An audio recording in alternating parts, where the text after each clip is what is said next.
special envoy discusses with the head of the PLC latest Houthi escalation.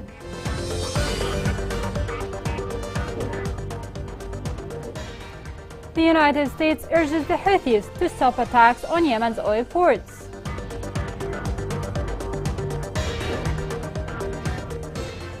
The ongoing conflict has left millions of Yemenis without means of supporting their families.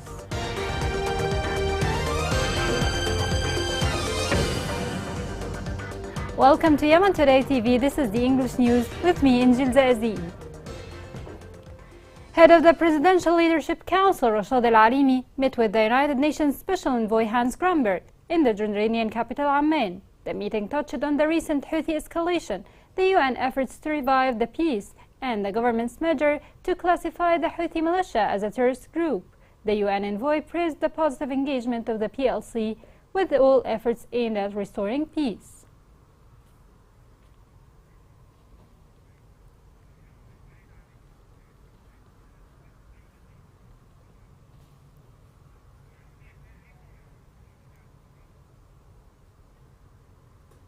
In Amman, also, the head of the PLC met with the European Union mission and the German ambassador. The chairman of the PLC clarified that the Council has taken measures against the Houthi militia, and this doesn't mean closing the door to political dialogue and peace efforts in the country.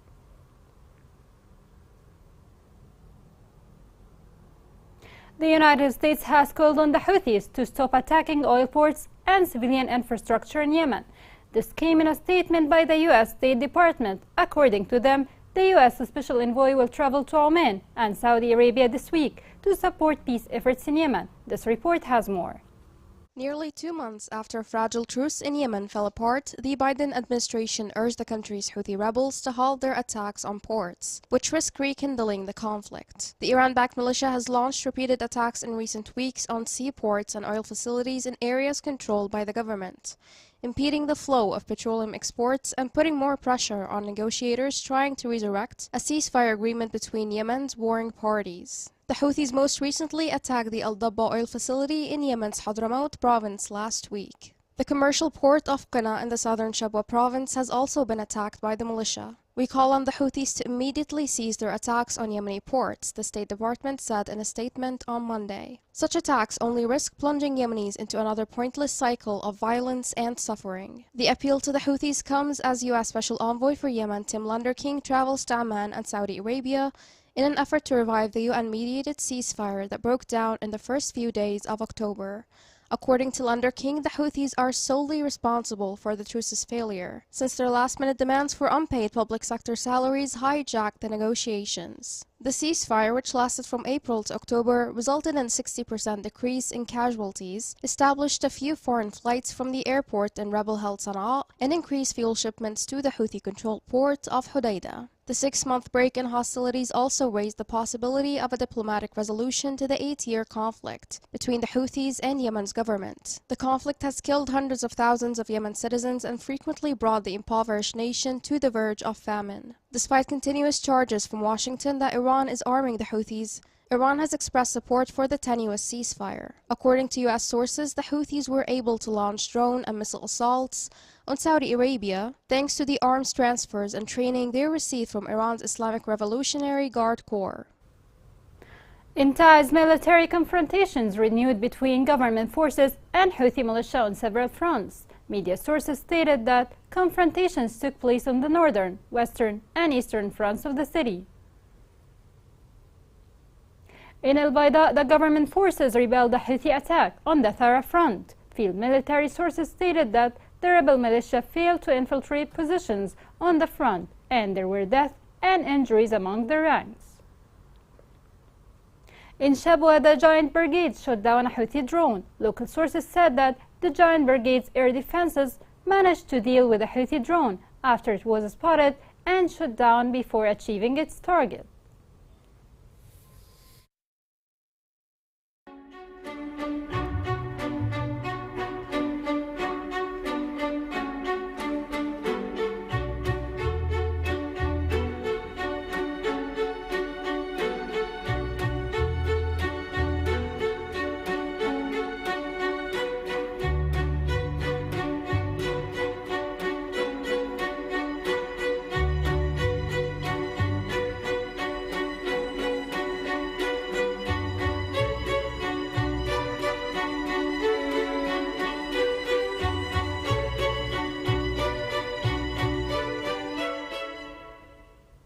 In Hodeidah, the Yemeni Response Council distributed emergency shelter kits for the displaced in Hais and the countryside.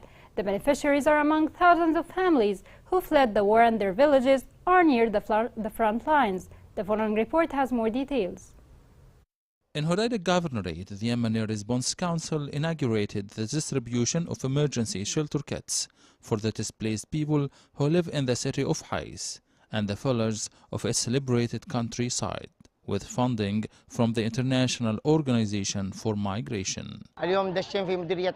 Today, we launch in Hais district a campaign to distribute 323 tents to displaced people. The Yemeni Council for Response organized this campaign. There are also 16 cases from the displaced in Hais who were given furniture items. We thank the International Organization for Migration for its help, which is the first in Hais. Also, we urge the IOM to further help displaced people. Some other displaced people didn't get neither tents nor furniture. They were forced out by Houthis and they live at the front lines. We are displaced by the war. For the first time, we are being aided by shelters since the beginning of the conflict. We were living in very stressful circumstances.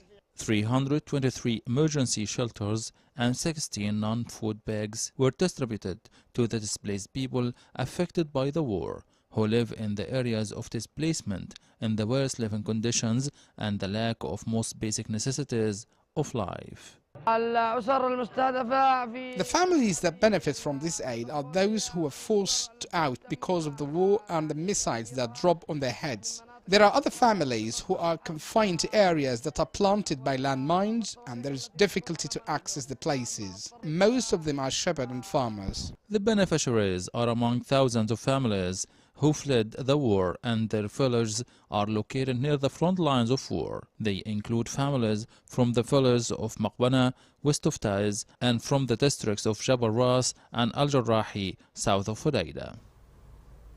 The ongoing war has left millions of Yemenis without a means of supporting their families. Fuad Ghalib is an old man who has been affected by the war. More on Fuad's story is in the following report. This 60-year-old man begins his day with collecting al-mashaqir flowers. The old man Fuad takes from this beautiful field al-mashaqir flowers. I start my day early. I collect al-mashaqir flowers, then I go to Taiz to sell them and I walk for about half hours. Fuad Ghalib collects al-mashaqir flowers to sell them in the city as he walks long distances to be able to provide for his family. Al-mashaqir is his only source of income. I have been working on selling mashaqir in this street for 8 years. Sometimes I earn a lot of money and sometimes nothing. I just throw it. I'm a father of 9 kids, plus my parents who are staying with me. 2 of my kids are physically handicapped. Many people support this old man Fuad, who sells al-mashaqir flowers. He walks long distances to provide for his children. He makes a living by selling al-mashaqir. They have great benefits and back then it was used for the breath and stomach problems. This old man should be an inspiration to all young men as he still works and tries to provide for his family despite his age and the Houthis' suffocating control. A number of traders in Taiz went on a strike over repeated assaults committed by members of police station. Taiz merchants held the local authority and the security services responsible for the attacks that the merchants are subjected to and called on them to intervene and stop such assaults. We organized the strike today in protest against the practices of the head of the local police department. We urge the local authority and the police to arrest that responsible, to stop him from work and to refer him to investigation. There was an order issued in October to arrest that official, but no action was taken in this regard up to the moment. Coming next in the news.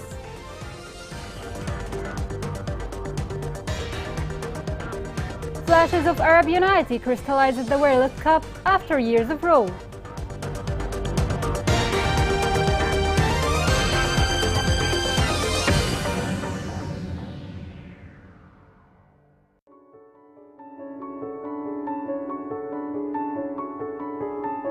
كنا ندي ما من الغل والغلة بعيد، كنا ندي بالدواب. نعبي ماء وترجعنا. ننزل الساعة 5 رجعنا الساعة 9. ما يجي لنا ظهر لأنه زحمة ما حد يخلي الجهل يغرق وإحنا تعبنا زيادة. وكنت أحس صدري يوجعني وعز قبلك ركبي يوجعيني. كنا ما نستخدم حتى نغسل أولادنا إلا يعني بأيام معدودة. كنت أغيب على المدرسة لما كنت أروح الديمة. حتى وإن كان يجي الأمطار تروح هدر لأنه ما في معي خزانة. الوقت نشتري ب30,000 هي معها استهلاك ما يغلقش معها الشهر. بس راح تطلب الله ولا أي حاجة، عاملة كل شغلك على الماء. Welcome back. A large crowd of Yemenis attended the funeral of Abdelaziz al-Maqaleh, the great Yemeni writer and poet, to his final place. The family of the deceased rejected the request of the Houthi militia to conduct an official funeral under their supervision and preferred a popular one instead.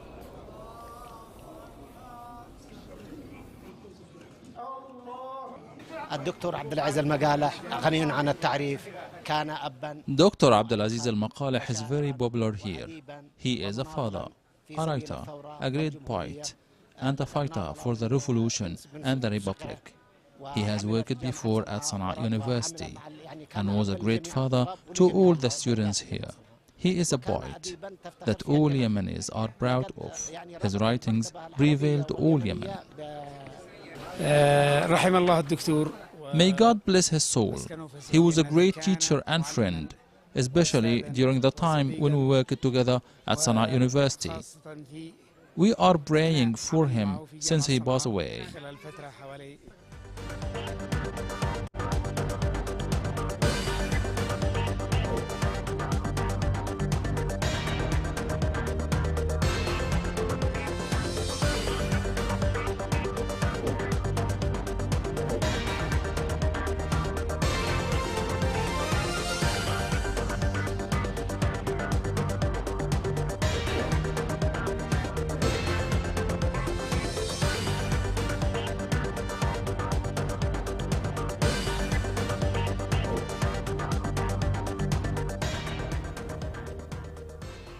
The United States of America has announced new support for Yemen with more than $4 million to combat child malnutrition. The U.S. Embassy in Yemen said that the program will be implemented in partnership with the Ministry of Public Health and Population.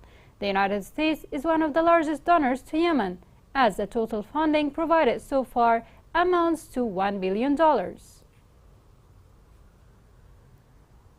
The Kuwait Fund signed an agreement with the Office of the United Nations High Commissioner for Refugees. The value of the agreement is $2.1 million to support critical infrastructure for IDPs and host communities in Aden Governorate.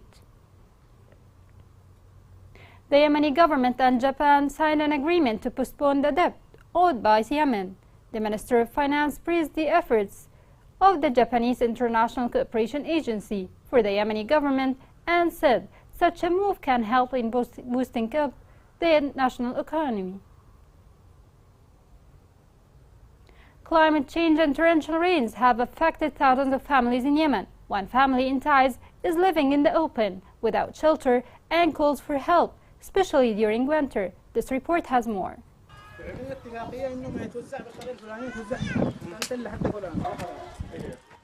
A whole family of 11 members became homeless. 5 of them are disabled and sleep in the outdoors in Al-Azaz, which is located in Dar al-Kawla of Al-Muhayliqa in Taiz Governorate. The family of Yasin Yahya Sulaiman lives in a stable where previously animals used to live in. Yasin is 70 years old and unable to make a living to provide the most basic necessities of a decent life. One of the family members cannot stand the severe cold weather. Those handicapped people lived in small rooms that the villagers called Badima. As a result of the heavy rains, their house was destroyed and they need a dwelling to protect them from the severity of the winter. Ulfat Yasin suffers from epilepsy and convulsions. The father is jobless and in desperate need for help and support.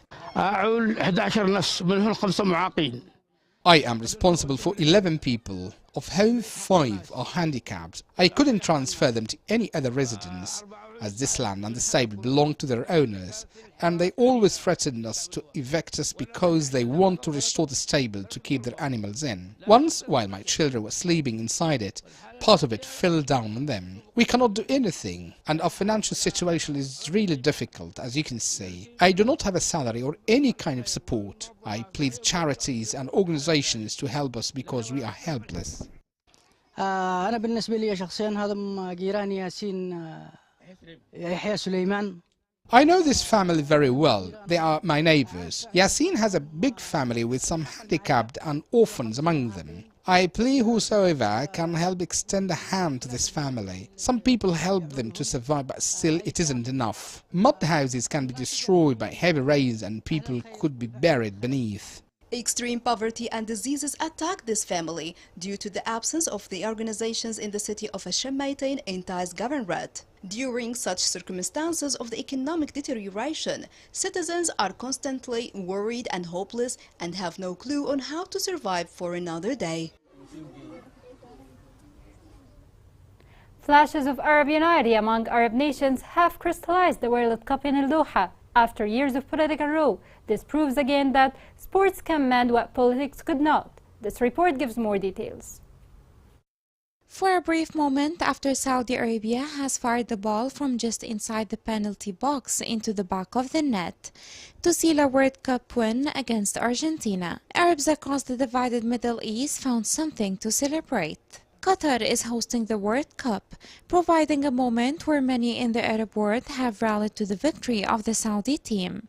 All Arabic countries are celebrating because one Arab team won. The Arab world's divisions start even with the Arabic language, as spoken Arabic changes regionally from one place to another. Religion is another differentiator. There are Muslims, both Sunni and Shia, Christians and others. Different views on religion and regional oppositions bleed into conflicts, such as the ongoing war in Yemen. But despite an attempt by Al-Qaeda to stir up extremists, the World Cup in Qatar so far has seen unity among the Gulf Arab nations. Saudi Crown Prince Mohammed bin Salman and Egyptian President Abdel Fattah el-Sisi, the heads of state in two countries, had attended the tournament's opening match. Qatar's hosting of the tournament, a milestone for all Arabs. The World Cup is being held for the first time in an Arabic country.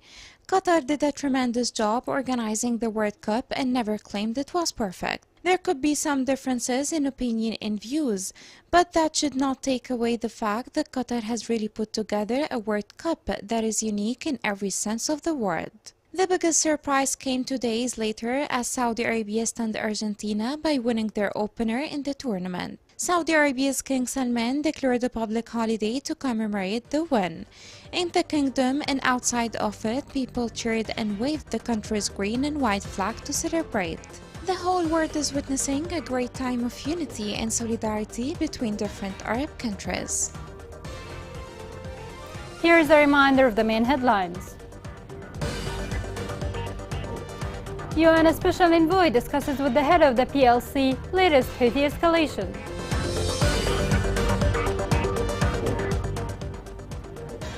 The United States urges the Houthis to stop attacks on Yemen's oil ports.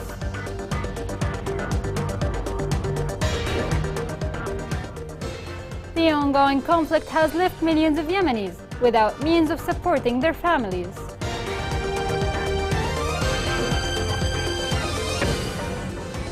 This is the end of the news. It was Injil Zazi, and thank you for watching.